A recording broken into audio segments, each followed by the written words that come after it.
I'm not ranked number one on the WBA. I'm not ranked number one on the WBC. I'm not ranked number one in the WBO or the IBF. So it's hard for me to just call on the fight. I could call all the fighters. Sabrina Matias. I could call Teofimo Lopez. I could call out Rolly Romero. Who's the other WBC? Devin Haney. But either they got mandatories that they gotta fight, or they want to fight for unification match or things like that. So my job right now is to get to the mandatory position or to fight for a title that's gonna put something on the line that they could also win. Rich Ortiz here with the fighter's voice, the only voice that matters. You have that fighter on you right now. You have that. Talk about Mexican Independence Day. We could call it Teddy Atlas here in Las Vegas, Nevada. You heard it from the champ himself, simply knocking out the competition. Not Rich Ortiz here with the fighter's voice, the only voice that matters. And like Eddie Lopez, because Josh Taylor is the 4th division world champion, Mikey Garcia. Good evening, everybody. I'm your host, Richard Ortiz of The Fighter's Voice, the only voice that matters. And like our guest, Jose Ramirez, we're simply knocking out the competition. Ladies and gentlemen, let me introduce to you Golden Boy's own Jose Ramirez. Will now join the Golden Boy team, Oscar De La Hoya, DAZN, Sky's the limit. A big congratulations to Team Ramirez. Welcome to The Fighter's Voice, Jose. Yeah, thank you, Richard. It's always an honor to talk to you, man, and be here with you tonight. I'm excited, man. I'm excited for what's to come, man. And I know there's a lot of big things in the future against and big fights. So Well, talk to us about that phone call, that when it was finalized. I mean, we spoke off the record, and there was a lot that was in the air. There was a lot of proposals coming your way. You drew a big interest from other promotional companies, and yet you were still kind of tied into your former promotion. So it wasn't crystal clear to you. And I know you had to wear a lot of hats. There was a lot of maybes. There was a lot of consideration. Tell us about that phone call once you found out it was official and you were with the Golden Boy team. yeah, it hasn't been an easy course. You would say for a fighter, especially for a fighter that's in the sport of boxing. That it's being active it's very important. And this last couple of years, the last 2 years, um I haven't been as active. And I was put in a difficult place, because when I wanted to be behind big fights, be part of big fights, with my promoter Top Rank, to go out to the big fights.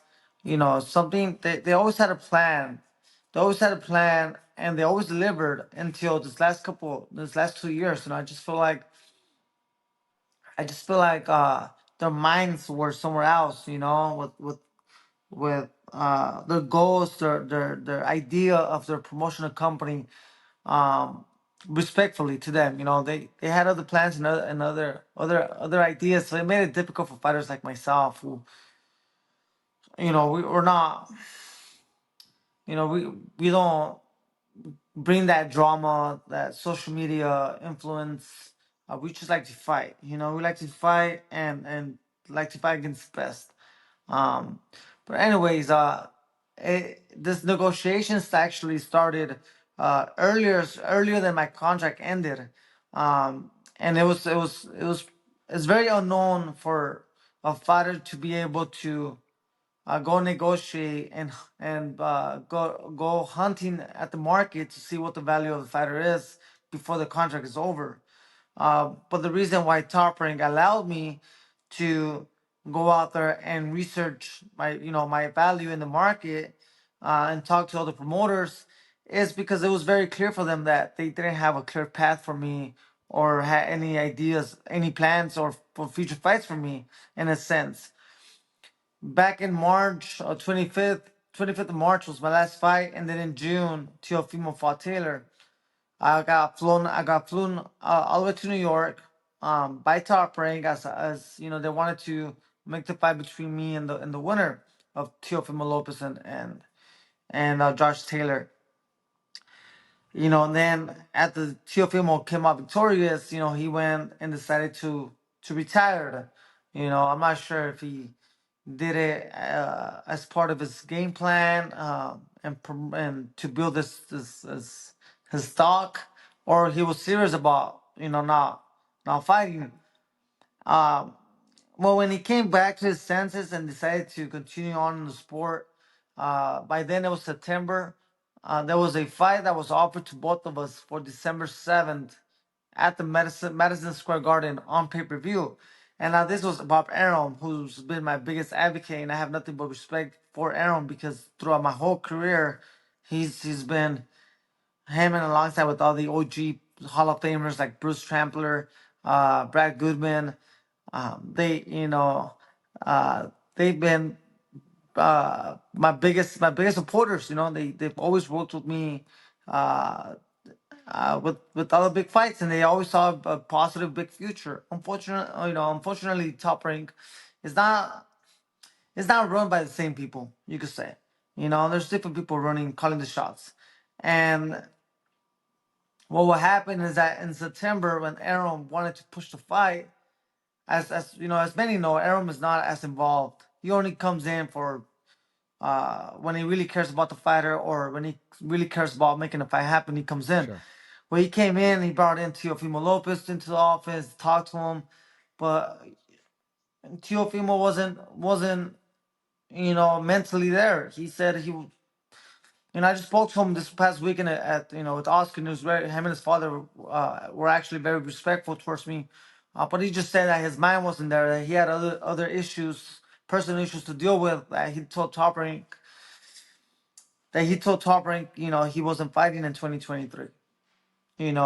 December 7th, we were both going to actually get paid uh, pretty damn good. He was going to make over $2.5 million, I believe. He was going to get paid more than the $1 million that he got offered against Josh Taylor when he fought Josh Taylor. So um, it was going to be a big fight. It was the Heisman night on a Thursday night, and it was going to be on ESPN, possibly pay-per-view. So it's going to be a big payday for both of us. Unfortunately, he didn't have no intentions on fighting.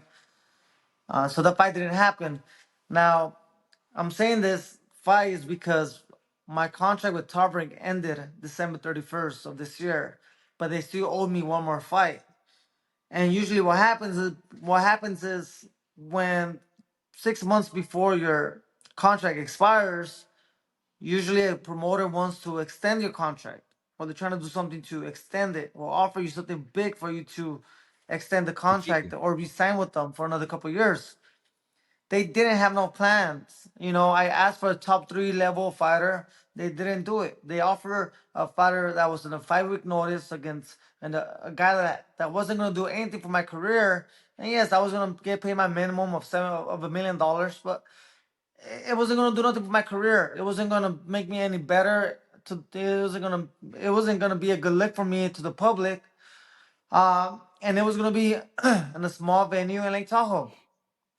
And I was disappointed. I said, hey, let's, just give me that December 7th date in New York and just find a top three opponent. Sandra Martin, who was available at the time, who had just fought Teofimo Lopez earlier this year. That would have been a good fight for the WBC number one rankings. But they just, Top Rank, they didn't really try it. At that point, I said, then give me a release, to where you have the right to match it. So they did it, not knowing that I was gonna come back, earlier in the month of December, a month later, and with the wonderful offer from Golden Boy that they had 10 days to match it. By then, they started talking about, and this was mid-December now when they had 10 days to match the offer. They started saying on the phone, if you sign with us, we'll give you Lopez for I believe February 7th, which is 6 weeks Yeah. away from that time. But it was nothing. I talked to Teofimo, and there was nothing really it was more like a desperate offer they were trying to do through the phone. And then what sucks is that they went out there and said that they had offered me Teofimo Lopez and that I had turned it down when it didn't go that way. You know, they had an offer that they had a match, and if they couldn't match, I was gonna be a free agent. You know, and part of the agreement of that release form was for us, for both parties, me and Tom, to be quiet about it while we negotiated, you know, not talk about it to the Yeah. public. So I wasn't allowed to talk about my personal stuff or what's happening in my career, but they were allowed to tell ESPN and Mike Coppinger and the other writers, Dan Rafael, saying that I had rejected a fight to fight Teofimo Lopez when it wasn't really like that. That was just they had sent Teo, they had given that date to Teofimo Lopez way back then, way before they gave me that release date. So they could have easily they could have easily, you know, told me those plans to fight Lopez, but there was no plans, and now they had 10 days to match it, and they couldn't match it, and I became a free agent, so I signed with Golden Boy. Well, you know what, Jose, I'm glad you were able to say that because a lot of people don't know what happens behind the scene. You shared with me exactly. You even shared some personal numbers, which we'll keep to ourselves. And I was in a supermarket just 2 days ago, and Yeah. someone goes, "Hey, your boy turned down a fight against Lopez, huh?" He goes, "He don't want another takeover." Saying all that. I go, "Bro, you don't even know what's going on behind the scenes." I said, "Just tune in and you'll find out the facts. Get your facts before you do that. All you see is somebody turning it down. You don't know what the numbers are. You don't know who the A side, B side is. You don't know the negotiations and how promotion teams not just want to give you that fight, but they want to tie you in because." Jose Ramirez wins by knockout, our champion's leaving. We got to make sure our champion represents our promotion. So, that fight takes place. They want to Ortiz, lock you in. listen, listen, Richard, if Teofimo, Teofimo and his dad, they love to go out there and promote. They would have taken my name out there and would have said, "Hey, Jose, turn it down." You know, during the whole time of that 1 week period that they had supposedly sent me a $2 million offer, and they already had the opponent of the other Ortiz fighting Lopez. Everything got done in 24 hours. They sent me an offer. I turned it down. They sent Ortiz offer. He took it, and he got signed. And it all happened on the same day. It doesn't work like that in boxing. It takes a couple days for lawyers to go through contracts and things like that. Um, that was just a desperate move from Top Rank. They were trying to get me emotionally to stay with them. I was, and at that point, once I saw that they had no plans and they didn't even try to give me a top three opponent or a top fighter just to put in one more fight before the year ended. It could have happened in September. It could have happened in October. They could have told me in June, "Hey man, Lopez doesn't plan to fight. So let have other plans for me Yeah. to at least make up that fight that they owed me." They didn't. At that point, Richard, I was a little upset, man. As a fighter, you wanna it's your business too, and you wanna stay active. You wanna stay competitive. And when you're not staying competitive because not because you don't want to, but because there's no fights being proposed to you, big fights that they could make because they don't have the energy to do so. At that point, I didn't want nothing to do with them. At that point, I had made up my mind to just kind of move forward with my career with the promoter that was going to be excited to work with me and bring that excitement in me. So they give me that release form. They don't give no release forms, early release to no one. It's very uncommon, you know. Uh, and then Thank and then God. when they saw what Golden Boy had offer, and they saw what Matchroom, had, because even Matchroom was also interested with on signing me with Eddie Hearn. He was really interested. I actually met him twice in LA.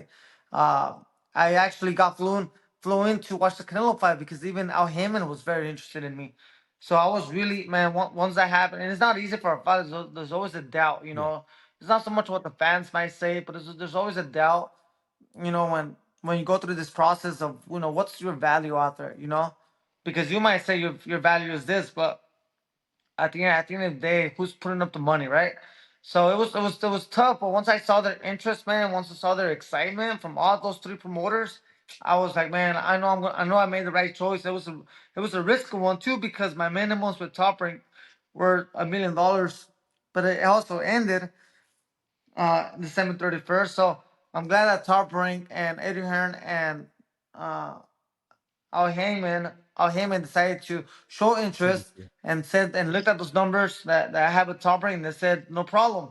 Except Golden Boy stepped up even higher and this and you know and we put on a wonderful deal that's gonna be good for me, my family, my business, and it's gonna motivate me to go after other belts and become champion at 140. uh all this bullshit of me turning down a fight, nah, man. You get people that I know, people that are Teofimo Lopez boxing fans, people who are boxing fans, they know that when Teofimo, if I would have turned down a fight against Teofimo Lopez, like a realistic fight, they would have gone on. Him and his dad, they would have taken it and ran with it, you know, and talk. But they never had no interest in fighting me. They had other plans, and his son didn't want to fight December 7th. When we had time, when we had time, we already had negotiated some numbers. Um, and but hey, man, I never like when people say fighters at this level. I'm gonna keep it as that, you know. But if there was someone who turned on a fight to fight me, between me and Lopez, it sure wasn't me. What I what happened is that Top Rank couldn't match Golden Boy's offer, and they got and they dropped the ball. They dropped the ball when they gave me that early release, and now they were trying to make up for it by trying to say, "Hey, I'll give you Lopez, February 7th or 6th on a Thursday." At that point, who knows? Was it real? Was it not real? Was it had Lopez had signed on that fight already? Was he aware of that offer on his side? Because the next day, right, the next day after that call between, this is my manager being the middleman. Uh, here they announced that he's fighting Ortiz. This is the 135 pounder, and that the fight's already said and done. So it makes no sense, you know. So I think it was just a desperate move that Top Rank did, to be honest. And some people, not everybody in Top Rank, but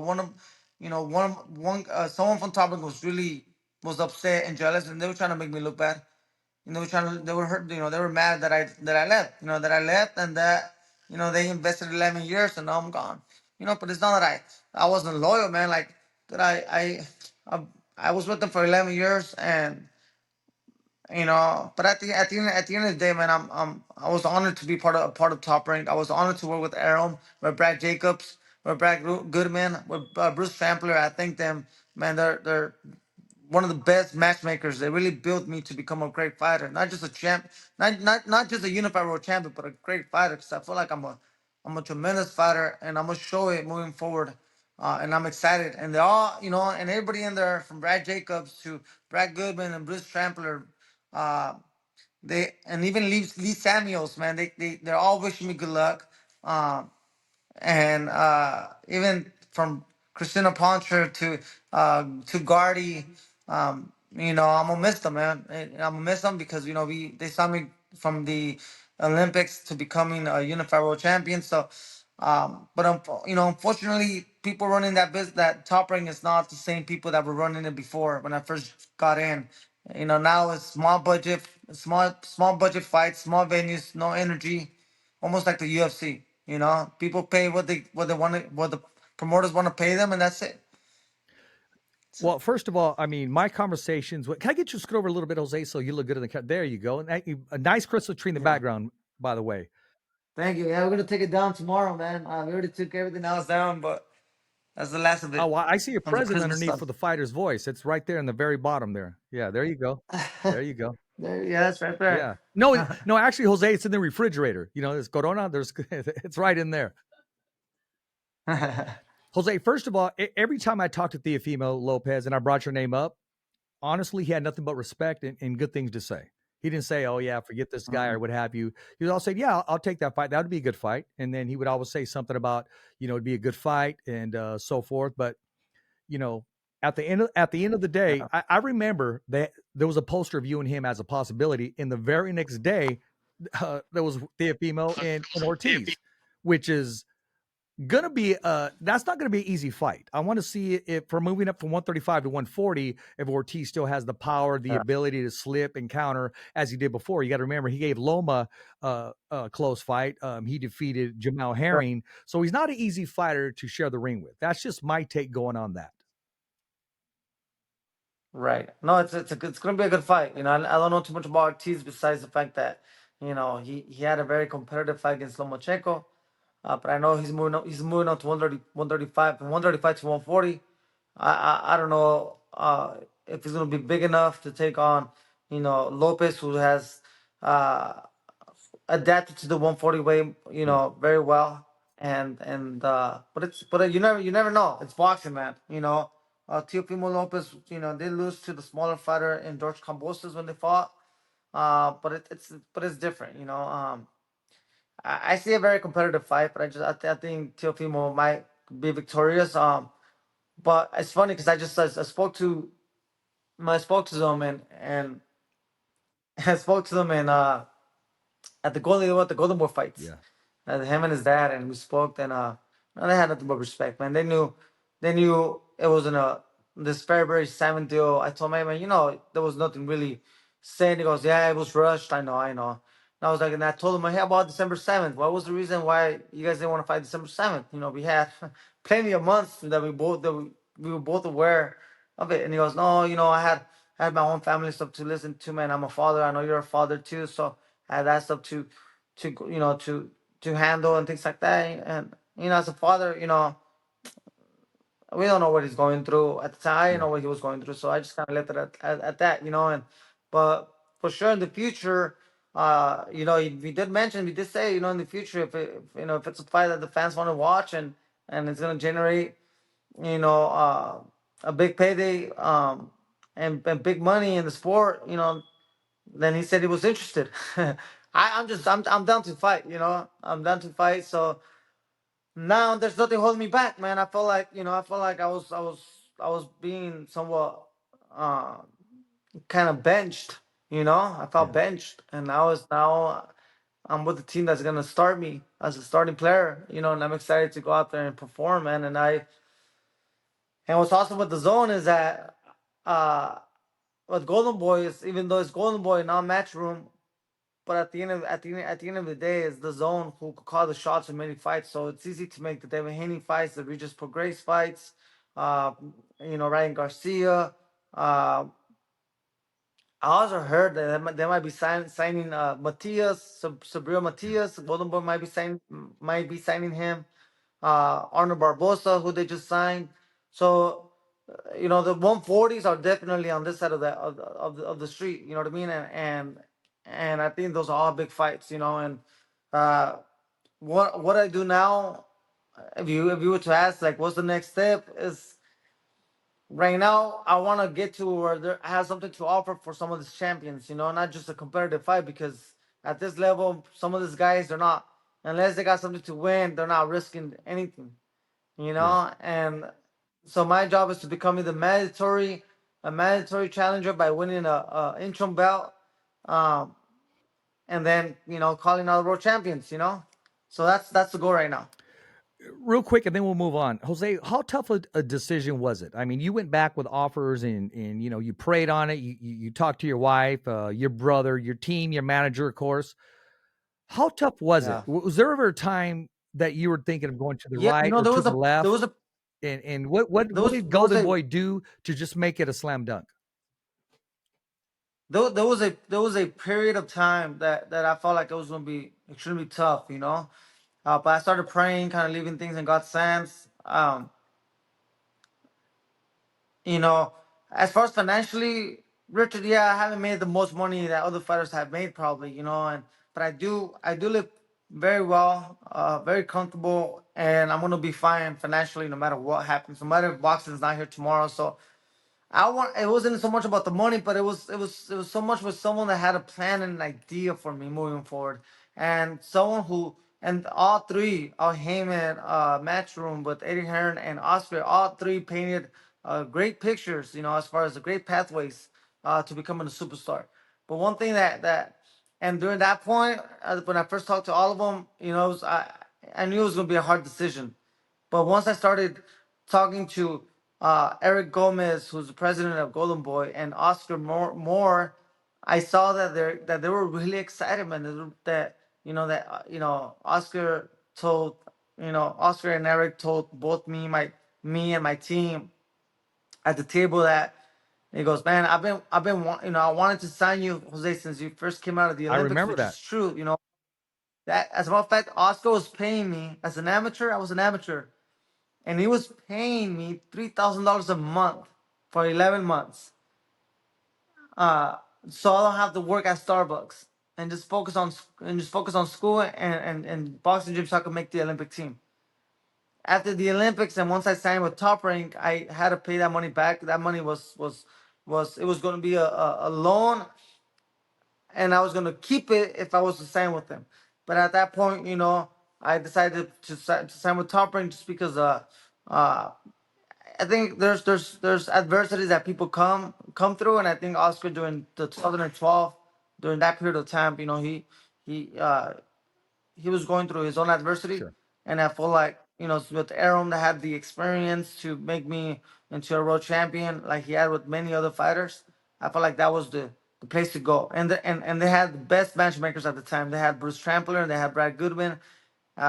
I mean, they're the Top Rank was and will always be one of the best promoters ever. I mean that team itself, but now that I'm with the Oscar, now that he's Oscar's very people could say whatever they want to say about Oscar, man, but he's excited about the sport of boxing. Oscar's excited about putting the big Oscar has a fights. new fire in him Uh, right now.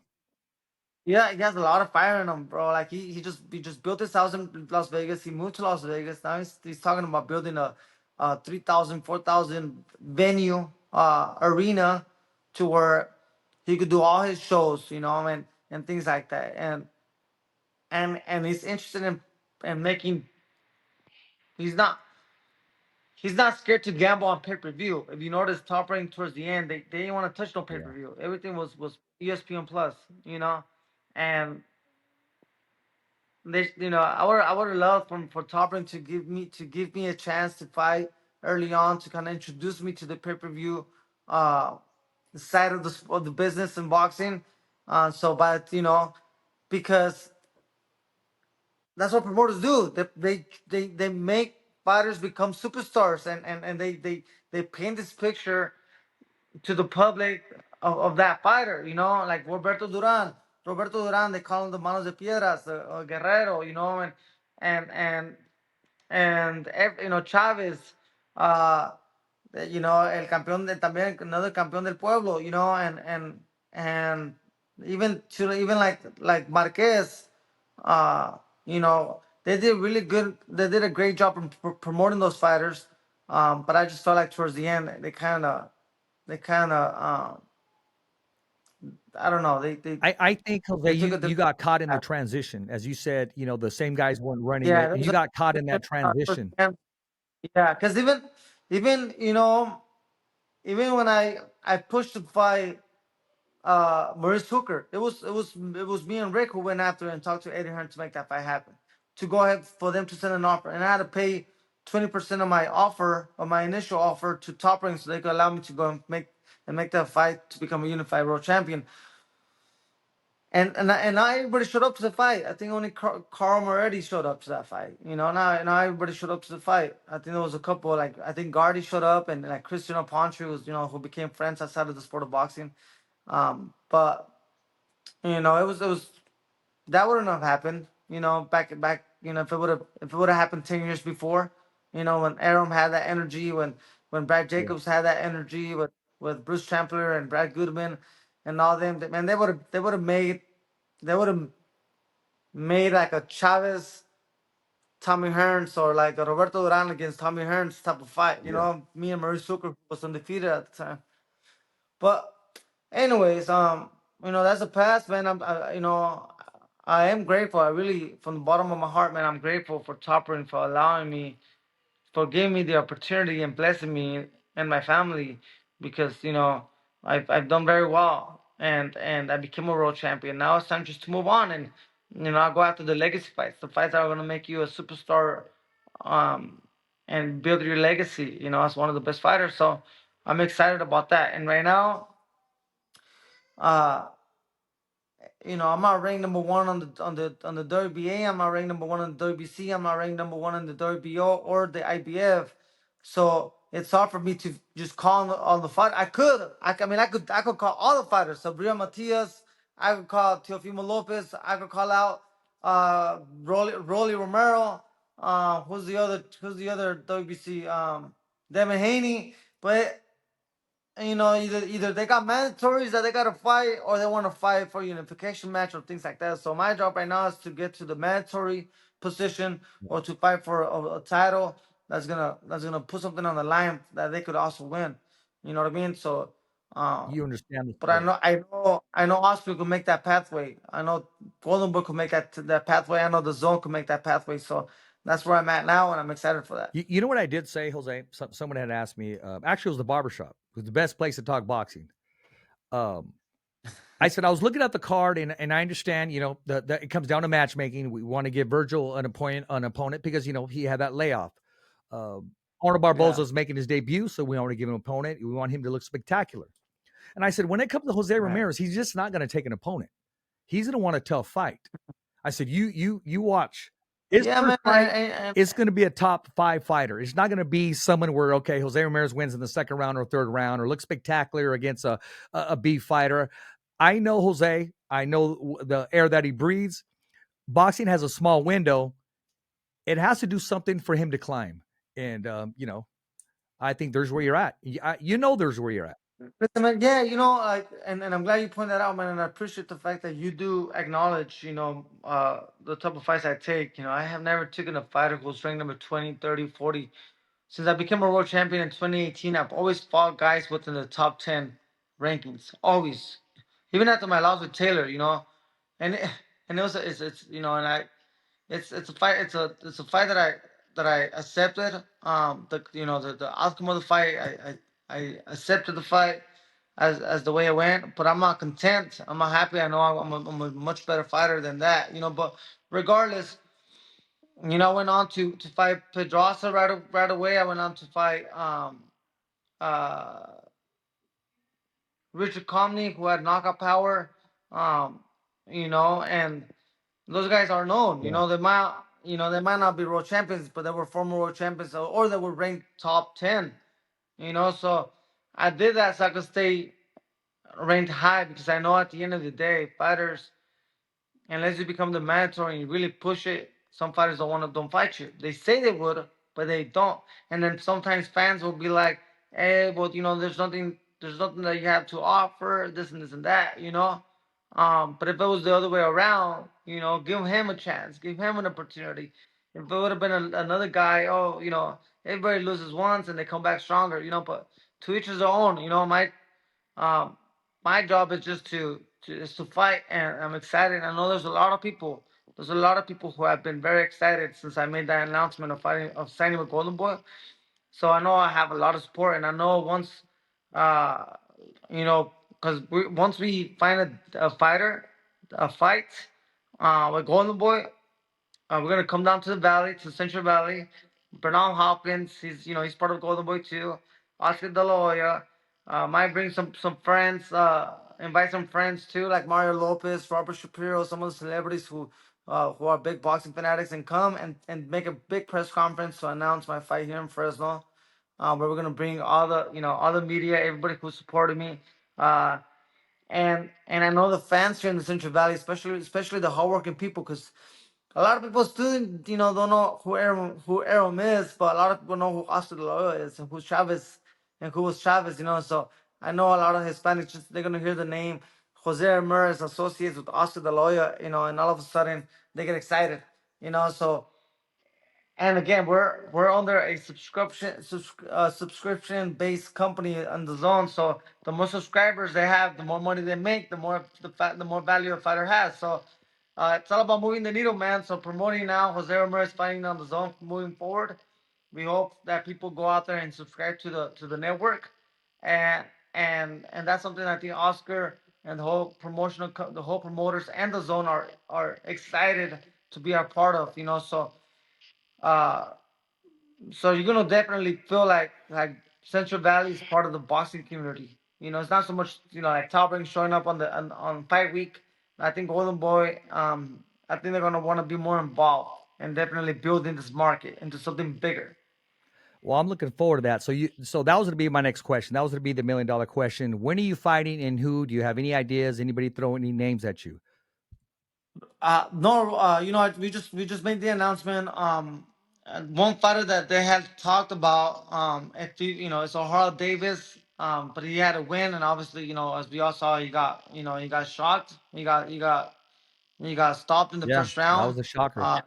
He got hit with the good shot, and I He mean, never I recovered. was ringside. I didn't recover, so that name was thrown out.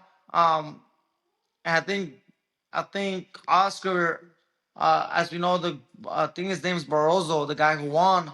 Yeah. Um, he's not promoted with Golden Boy. He's with someone else. So that's one fight that if Oscar uh, accepts to pay the guy a little bit more to fight me instead of Rolly, uh, and then that's the fight that because I know Rolly and Ryan Garcia are talking. I'm not sure if it's real or Yeah. not, to be honest, but they're saying that's a possible fight. So between that fight, and to give Borosos a step aside money or a big fight against me, because any fight against me will definitely generate a lot of money, um, and he'll get paid a lot more than what he got paid this past weekend if he fights me. Um, so that's possibility. Uh, Arnold just fought, but I think a fight against Arnold Barbosa in September will be great. Mexican Independence Weekend in LA. We could make it in LA.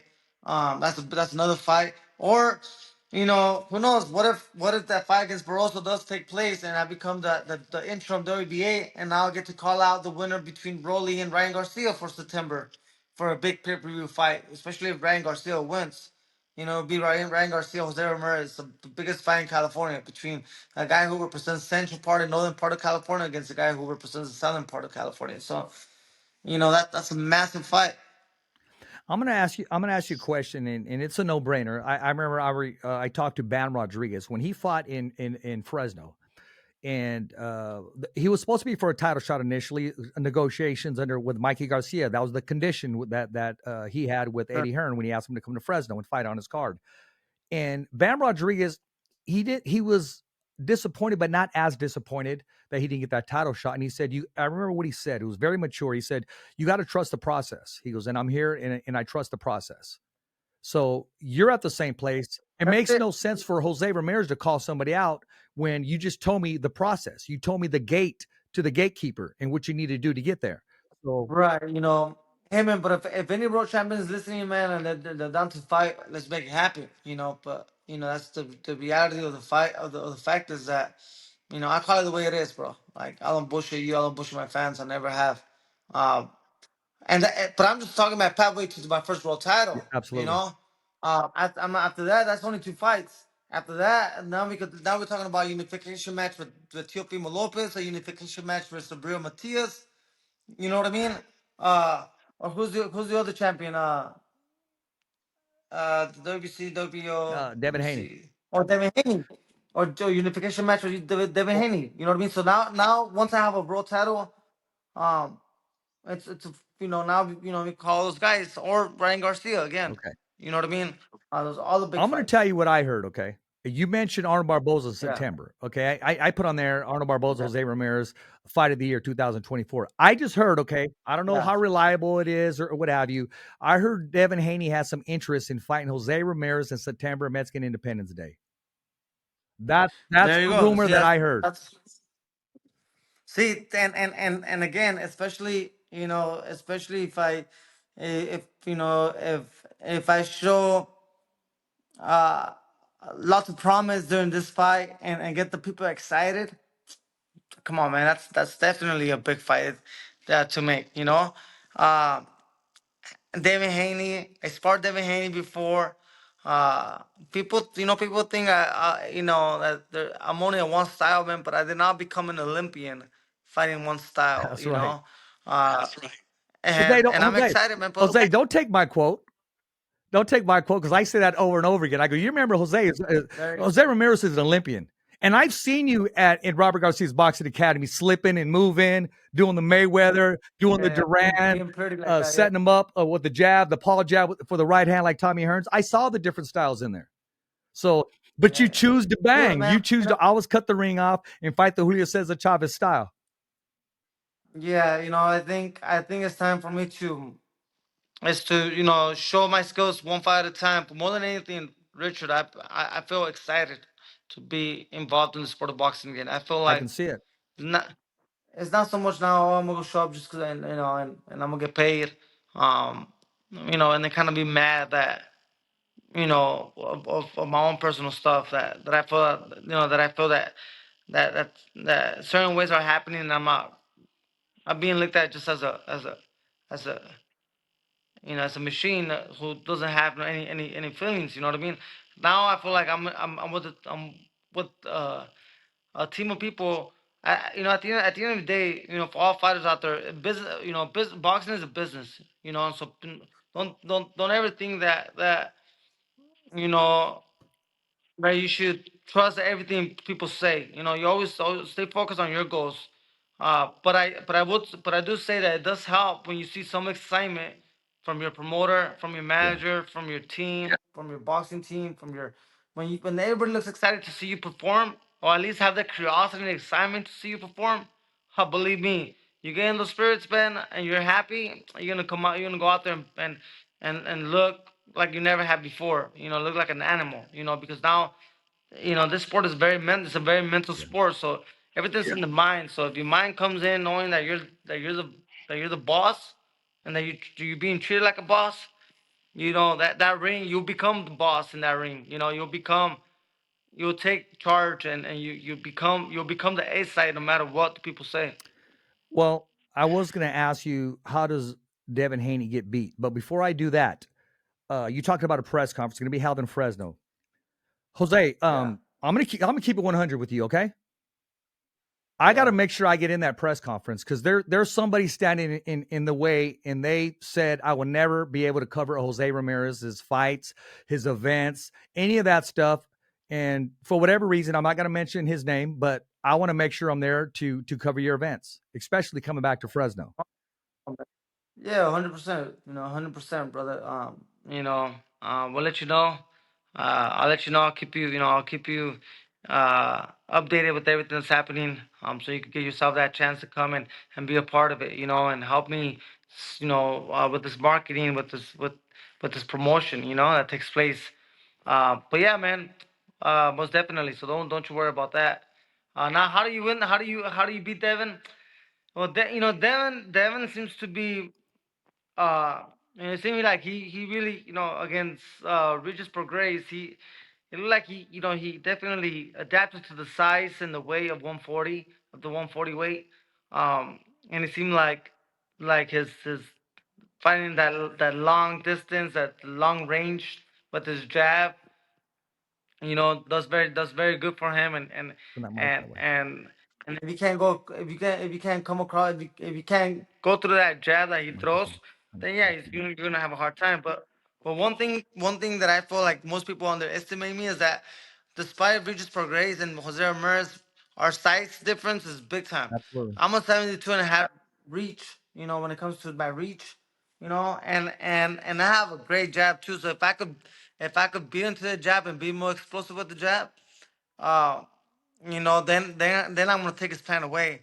And then if I'm able to overwhelm him, and after beating him with that jab, then he's gonna have a hard time. But that's the good thing about me is that I fought many guys with the style, and the amateurs and the professionals. Mic. That's what Top Ring does very well, man.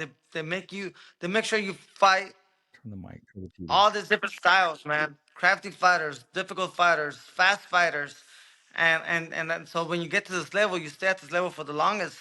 A lot of promoters, a lot of matchmakers don't do that well, and I think Tarbring did that well. And now I need a young promoter like Oscar, a promoter who's hungry to promote and to uh, make people, uh, make people come in and enjoy the show, and it's gonna be my job to do the talking with my hands, you know, and that combination, that's it's like a, you know, that's a good combination, you know, that's a knockout combination right It's a there. great combination. Early in your career, you always reminded me of Oscar De La Hoya. I mean, you did. I told you that early in your career. I think it's a great fit. I think the timing is good because he's keeping you fresh, a rejuvenating Jose Ramirez, That's what I feel. especially I feel at rejuvenated. this point. You gave it your all. You were patient. You fulfilled your contract. You did what everybody wanted you to do. I think personally, I'd like to see you fight 3 times a year, Jose. The fans, at the very least, 2 times a year. Boxing is a small window, and the fans That's want to where it is. see Jose That's where Ramirez I'm at. perform. That's where I'm at. So that was crucial to put that in there. So part of my contract is to do 2 fights a year if I become a world champion, and one of those 2 fights is for a world title. Um, or if not, it'll be 3 fights, 3 fights a year, depending how, you know, how I feel, especially, you know, if I don't get injured or nothing like that, you know. But you know, you could definitely see me fight, you know, 3 times with this, you know, from now to March of next year, you know, within the next 15 months for sure, you could see me fight, you know, 3 times. Or before or faster, you know, just depends who's open and what's available, because I don't see myself going backwards in this level. You know, I can see myself just, you know, trying to I'm, you know, 3 steps away from the top again, you know. Absolutely. And once I get to the top, I don't want to, you know, I don't want to stay at the top. So if it's, you know, staying at the top at 140 or moving up to 147 and challenging some of those guys to 147, because you know, I've been saying it for some time, that you know, I've always felt, saw some interest in fighting at 147 because of my size. Uh, but Richard, man, my last fight, man, I hired the right nutritionist. I hired the right team to do my recovery, and I felt really strong and young. My body felt young. It hadn't felt that young in a long time. And Robert was seeing it during my training camps, during my sparring sessions, uh, with all the top 140s and 147s, man. And I was looking strong, but then I got stopped again. My momentum Yeah. stopped. So the goal now is, once I get my momentum going, my momentum going is not stopping, you know, and that's the goal. And not even, I don't want time to even look back and see what I've accomplished.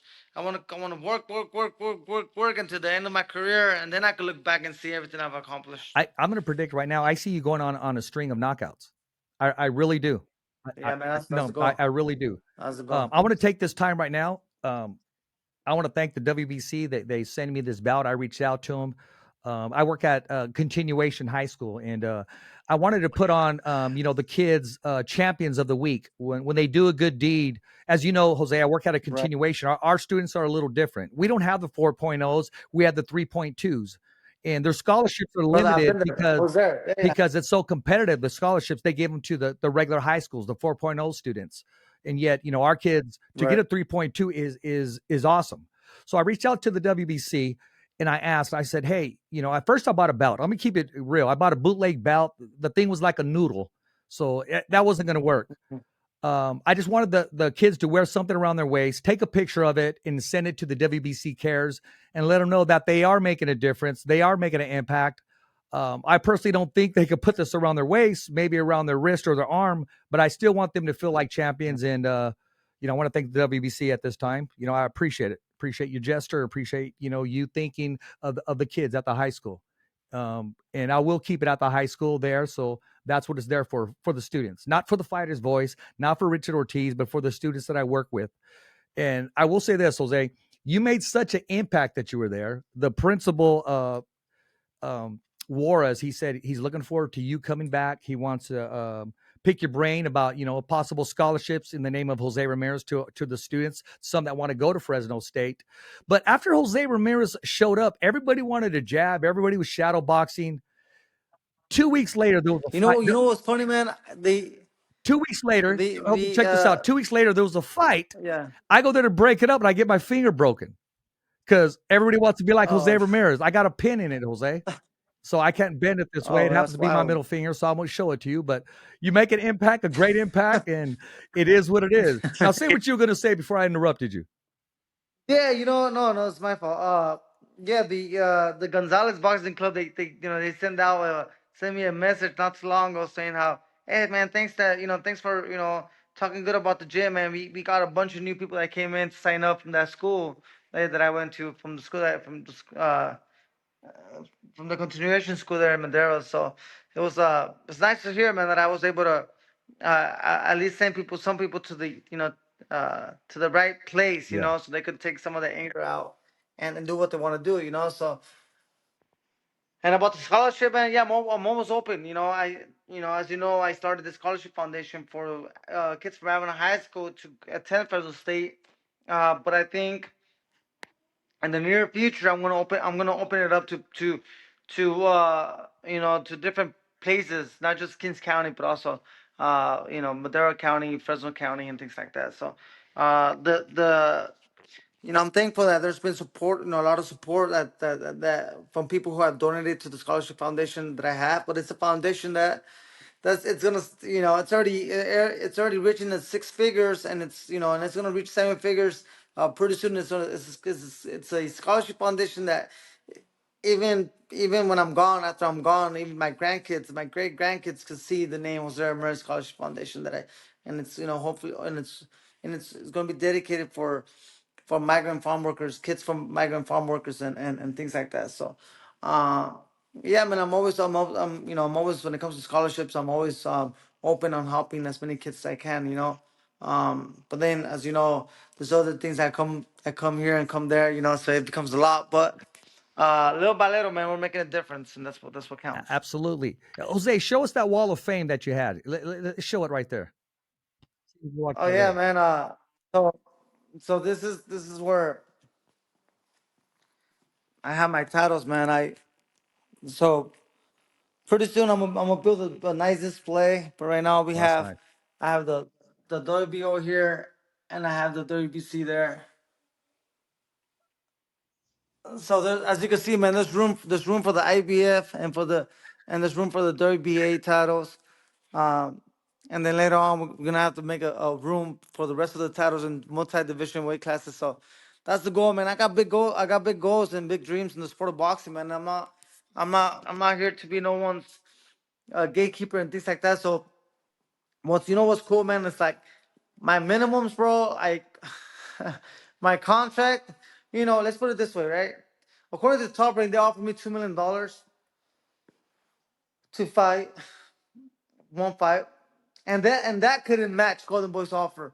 You know what I mean? So Golden Boy, no promoter, invests so much on a fighter if they see them being a stepping stone or a gatekeeper. So that just shows me that they want to see me become that superstar that they know I could become, and that's the goal, and that's what I'm going to do. Well, I see a lot of things taking place, Jose, in your career. Especially when you Yeah. talked about Jose Ramirez, the scholarship fund given out, Jose Ramirez giving out cars, Jose Ramirez giving out turkeys, and it would be nice to say Jose Ramirez, the official sponsor of the Fighter's Voice. We'll take a 0.5% bro, and we'll make it work. We'll keep the Yeah, lights on huh? with Jose Ramirez.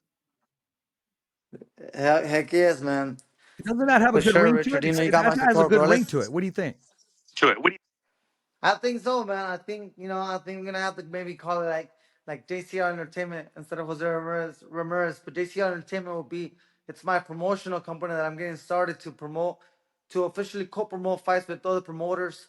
Uh, Maybe make it like that. You know what I mean? So other fighters could feel welcome. You know what I mean? Absolutely. So yeah, for sure, man. We'll make it JCR Entertainment, proud sponsor of the Fighter's Voice. Hey, you heard it first, only on the Fighter's Voice. The only voice that matters, Jose.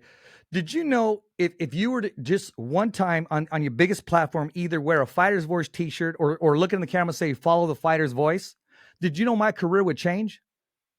In 5 seconds, my career Yeah. would change. You told Well, me we a gotta long make that time ago when we happen. were in Fresno, when we gave that interview to Yeah. you, when Mark Davis didn't have a battery, but I finished the interview, and you said, Richard, you're part of Right. the Right. you're part of the Jose Ramirez team, and I remember you told me that, and all the other media that was there, they kind of looked at every round like, well, he didn't tell me that, but so when you said it, I was like, All oh right. shit, I'm in, bro, because we were watching you from the gate from the get go. Yeah, And yeah, I also remember you that's right. being a shy person, man. Yeah, man. It's I man, I've been boxing since I was 8 years old, man. I had over 200 amateur fights. I dedicated my life into the sport. 11 years as a professional now. This is all. I know people, praise me for being smart and doing other things, big things. But at the end of the day, Richard, is boxing is what I know how to do Absolutely. best. You know, I got 3 kids now. My wife, my son he's 8 years old. He's getting to the age where now he doesn't like when I leave to training camps. Uh, but my wife and my whole family understands that this is what I know how to do best. Like, you know, I could go out there and motivate kids. I could go out there and start businesses and be, financially. I'm financially capable of being successful in many different things, and that's not something that a lot of people praise me on, is that I could have a a comprehensive conversation about any subject, and be somewhat educated about anything, about everything. But at the end of the day, is boxing is what I know how to do best, and I feel like there's so much that I still want to learn. There's so much that I still want to teach my body and myself, better my skills, better my craft, better my mindset too, and take it to different levels, different levels, and as a professional, and so I'm still that shy kid in the sense that I'm still focused only on the sport of boxing, and that's all I want to do is box, is fight. Well, I will say this. Your kid's a superstar in soccer. Let's talk about him. I mean, all he does is score goals. Usually. He scores goals. Oh man, well, it's his first year playing travel ball. So like, as a matter of fact, I talked to the other parents, and the his teammates have been on that team for 2 3 years. They're a very solid team. It's a California team. They're based out of Clovis, but it's called California Odyssey now because they take kids from all over the Central Yeah, Valley, that's good. and they go all over the place, man. They were in Vegas. They came in second place in Las Vegas. They won first place in the North Cal tournament. Uh, they went to Big Sur in San Diego. They were very competitive, and it's their first year together. This team they're still a young team. They're only 8 years old, but it's their first year playing together, and they've done very well. And Mateo has really caught up to because when it first started, man, because he was playing Crossfire like local Yeah. league, in schools. Like if you live in this area, you're with this team. He did that for 2 years, and I wasn't too, to be honest, I wasn't too like, I don't know if my son's gonna be very, a good soccer player, But all of a sudden, man, he picked up the ball. He didn't want to let go of Iron it, sharpens iron. and I put him, and then once I saw that, I went and I saw what's a good program, what's one of the best programs Yeah, my here daughter in the played for Central Odyssey. Valley. It's a great program. Okay, so I was told Odyssey, so I took him to Odyssey. I met the president, and they gave him a chance, and after 1 year, man, I think he scored over. He has almost 30 goals this season, and I mean many games, but he puts the ball in the net, and it's funny is that he's still not the most talented, but it's always that but for some reason, like he's smart enough and competitive enough to go after every single ball, and he doesn't give up. And sometimes by not him not giving up, he ends up winning the ball and scoring the ball. And he plays as a forward, and he does it very well because and he's always at the right place at the right time, He has that knack. and He that smells itself it. is a talent. That itself is a talent, to be able to be that young and understand to position yourself at that place, where the ball's gonna come to you, and that's something that you can't teach. So he's showing those type of skill sets that gets me excited. But other than that, man, I take him to church on Sundays. God first Amen. and his family, man, and pray a lot. And that's most important, is to show respect, be ethical, and understand that God comes first before anything. And Absolutely. now, if he does very well in sports, that's awesome. But he needs to maintain himself, uh, to being a good man, respectful, showing good sportsmanship. Because I know right now there's TikTok and social media, So they do all these dances, all these celebrations that they score goals. And I'm like, look, son, he could celebrate like this because he's already making, he made this into a career to where, he has every right to celebrate. But Papa, it's good to celebrate when you score 3 or 4 goals. You can celebrate, but let's try to run back and show good sportsmanship. If you're gonna thank someone, thank God. Just look up and go like this to God. And he goes, "Dad, but I'm a Cristiano Ronaldo fan. Not Messi does that." And I was like, "Well, I don't care if Messi does it. You have to thank God, because he says that Messi always, he looks up to the sky Yeah. and does his finger Yeah. like this, like as this boy is dedicated for him. And he goes, "Well, Messi does that. That I know. He's a huge Cristiano Ronaldo fan, Oh, Richard. I'm telling you, man. This oh, guy, you he's the know." Michael Jordan of soccer. Man, he loves Cristiano Ronaldo, bro. Like, and he wants to dress like him. He wants to act like him. Everything. It makes me a little jealous here and there sometimes, but he's just a kid, man. He's a local kid, No, hey, and at the end of the day, that's so okay. That's okay. That's okay. no, but he's man. He knows daddy's number Oh one, yeah, of man. course he does. Of My course he son, he's does. a lovable kid. He's last night, as a matter of fact, last night he came and he's like, "Hey, Dad, you mind if I sleep next to you?" And I was like, "Sure, but if you sleep next to me, I'm gonna hug you all night." And he's like, "It's okay." Oh yeah. So sometimes you forget that they're only 8 years old. So uh, right now, he's loving soccer. As a matter of fact, he had practice today, and my job is just to support him. I'm not trying to really push him, like, I don't want to live a dream through Yeah. him. I'm living my dream right now, and I'm trying to motivate him and push him and guide him to whatever dreams he has, for himself. So I wanted to tell you a quick story because you brought up soccer. First of all, I want to say I was most impressed, not so much the goals, Jose, but that your son uses his left yeah, foot. I'm big on that he uses both. And when your dad's recording, I'm watching, then all of a sudden it stops. I'm like, oh man, right when it's getting to the good part, because your dad will go live sometimes, so I'll get to see some of the games. yeah, yeah. When Richie was Mateo's age, when he would score, he had a pajama underneath, so he'd pick up his shirt, and it was a Superman shirt. So they go through that before. Then as he got older, I just said, son, act like you've been there before. So yeah, he would just do the same thing. Yeah, sure. And Cassandra was a lot like her dad. She would score and she Yeah. would tell the goalie, don't get mad, I score off everybody. And I say, baby, what did you tell her back there? What are you saying there? Or why are they coming at you? And until later on, I mean, then she got older, then she would kind of, because girls, they got a little different attitudes than us. And girls don't back down. Oh yeah, They really yeah, don't. They don't. I do want to say this and invite you to Fresno, California, Jose, March 17th. There's going to be a boxing event. It's promoted by the Fallen Officers promoter, Ernie Jaime. He told me to tell you, I'm sending the okay. message. He has a VIP seat for you and your wife and 2 others. If you can show up March 17th in Fresno, California, it'll be officers against officers. And yeah, you're more than welcome. So I'm delivering the message to you. It's going to be a great event. I'll be covering the event and we're going to have some fun. And you'll be quite a motivation just them seeing you there. Oh, thank you for the invitation. But definitely, the time permits, we'll definitely show up and show support for It's sure. on a Sunday. It's St. Patrick's Day, actually, March 17th. Okay, that's when I became a world So you champion. bring the green belt, brother. March 17, 18, yeah. Absolutely. Well, Jose, is there anything else you want to release right now? Because the platform is yours, my man. Nah, Richard, I just stay tuned, man. I'm excited for this new journey. I'm excited to get back in the ring.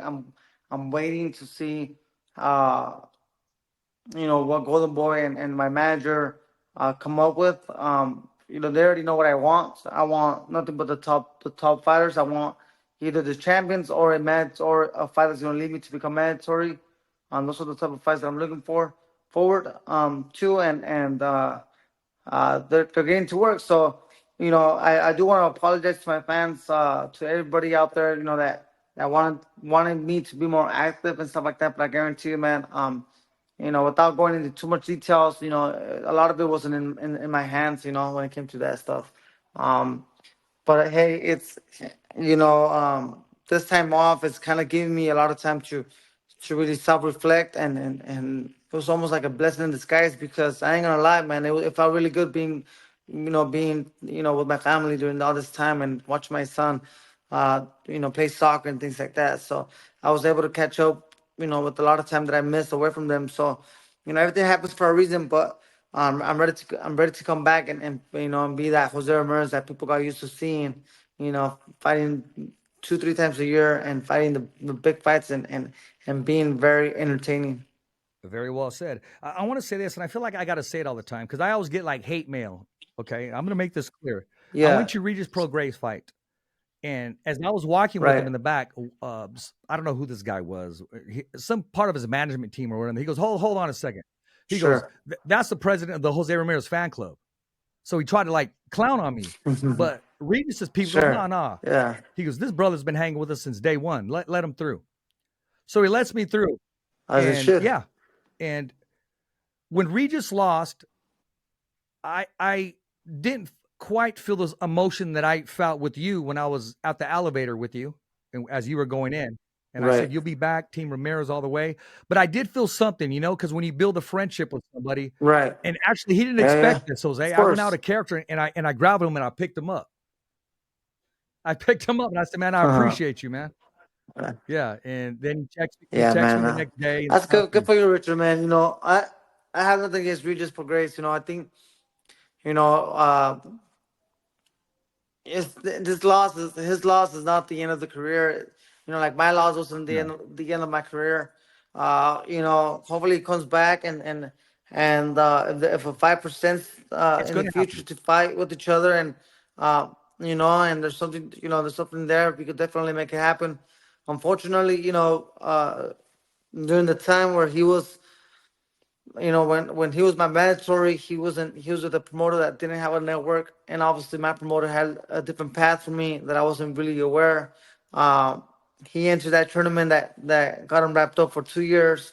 I went out to become unified champion on my side of the end, and then I fought the winner of that tournament, and unfortunately he lost to Taylor, so it was Taylor who I fought. Um, but I have nothing but respect for him, and I know he has a lot of respect for me. We never talk bad about each other and things like that. So, um, there was a time that we were we were promoting ourselves in the sense of calling each other out and things Yeah, like that. But he knows I'm down to fight him whenever he it's wants, going to happen. and things like I'm that. looking So forward to that fight. I mean, there's a lot of the 140s. Where is that? absolutely. That's what the fans need to know. 140s. There's so many names, and you forget a name, and then people say, "Oh, you mentioned everybody but this name." But nah, man, I'm telling you now.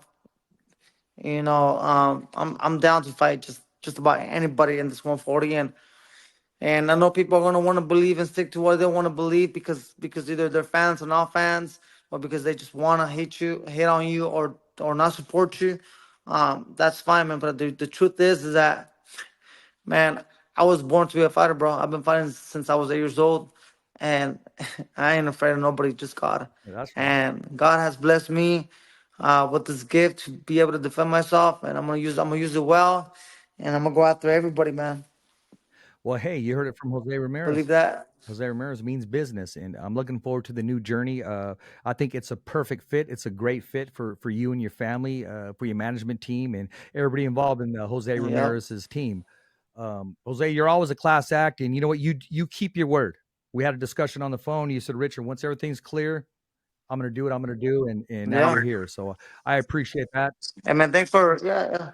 Thank you for allowing me to come on your platform, man. For me, I'm gonna give you my time, my patience, just like any other writer, man. So keep at it, Richard. All right, man. Keep at it, bro. Stay motivated, stay inspired with the sport of boxing, man. Boxing right now is it's gonna be good. It's gonna be exciting. It's coming back, and there's new influencers, new boxing fans that are being involved, and man, I can't wait to make everybody here in California and all over the world proud, bro. Everybody that supports me, man. Put toda la gente de México, que a toda mi familia de Michoacán, a toda la gente de Michoacán, de Baja California, Mexicali también. Tengo muchos fanáticos y familia en todos lados de México, entonces también nunca me he olvidado de ellos, nunca me he olvidado de mi sangre, eso es 100% sangre michoacana, y nosotros pues nunca lo rajamos, puro para adelante. Sí, tú sabes. Ya sabes, tú sabes. Yep, Diles, yep. tú sabes. Hey, I'm your host, Richard Ortiz of The Fighter's Voice, the only voice that matters. I want to thank our guest today, Jose Ramirez, Golden Boy's own Jose Ramirez. And as always, it's a wrap. Thumbs up for Richie. Okay, fight fans, it's not goodbye, but until next week. Remember, it's always voiceography at its finest. So on behalf of Richard Ortiz, the special guests, Lego babies, and always thanks for listening.